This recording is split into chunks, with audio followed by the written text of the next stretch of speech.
एक बार की बात है, गौतम बुद्ध अपने शिष्यों को जिंदगी से जुड़ी अच्छी बुरी चीजों का ज्ञान दे रहे थे। सभी शिष्य उनकी बातों को बहुत ध्यान से सुन रहे थे।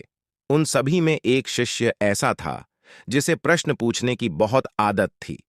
वो उठकर गौतम बुद्ध के पास गया और उनसे बोला, आप हमें जिंदगी के बारे में जो कुछ सिखा रहे हैं, उस सब का क्या फायदा?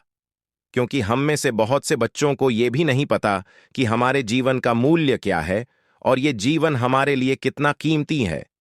पहले आप हमें ये बताइए कि इस जीवन का मूल्य क्या है।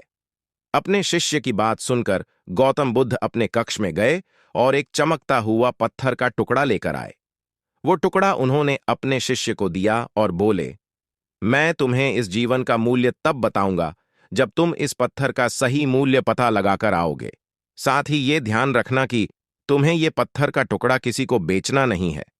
गौतम बुद्ध की बात मानकर वो शिष्य बाजार की तरफ चला गया।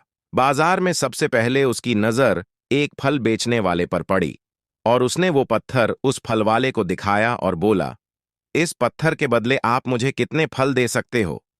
फल वाला बोला, ये पत्थर कुछ खास तो नहीं है, लेकिन फिर भी इसके बदले में तुम्हें 10 केले दे सकता हूं। वो शिष्य उस पत्थर को लेकर आगे चला गया। फिर उसे एक सब्जी वाला मिला। शिष्य ने उस सब्जी वाले से उस पत्थर की कीमत पूछी। सब्जी वाले ने उस पत्थर को ध्यान से देखा और बोला, इस पत्थर की कीमत के बदले में तुम्हें ज्यादा से ज्यादा एक बोरी भर कर सब्जियां दे सकता हूं।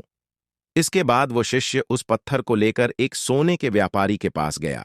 उस पत्थर की टुकड़े की चमक देखते ही उस सुनार ने उसकी कीमत 100 सोने के सिक्के लगाई। शिष्य ने वो टुकड़ा बेचने से मना किया तो वो सुनार उसके बदले 200 सोने के सिक्के देने को भी राजी हो गया। लेकिन शिष्य ने वो पत्थर नहीं बेचा। इसके बाद वो शिष्य एक हीरों के व्यापारी के पास गया और उनके सामने उसने वो पत्थर के टुकड़े को रख दिया। उस पत्थर को देखते ही हीरों के व्यापारी ने एक साफ कपड़ा बिछाया, उस पत्थर को उसके ऊपर रखा, फिर उसकी परिक्रमा की और हाथ जोड़कर उस पत्थर को कपड़े में लपेटते हुए वो बोला, तुम जिसे मामूली पत्थर समझकर उसकी कीमत पूछ रहे हो, असल में ये एक बेशकीमती रूबी है। ऐसा रूबी हर किसी को नहीं मिलता। मैं अगर अपना सब कुछ बेच भी दूं तो भी इसकी कीमत नहीं चुका सकता।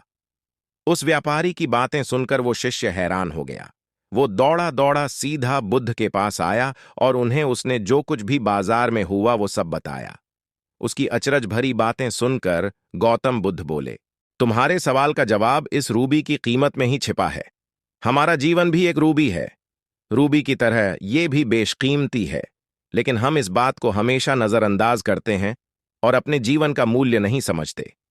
हम दूसरों को देखकर और उनके जैसा जीवन जीने की कोशिश में अपने जीवन की कीमत को कम कर देते हैं। हम ये सोचते हैं कि हमारी जिंदगी की कीमत वही है जो दूसरे हमें बताते हैं, लेकिन ये बात हमेशा ध्यान रखना कि सामने वाला अपनी हैसियत, बुद्धि और अपनी समझ के हिसाब से तुम्हारी कीमत लगाता है।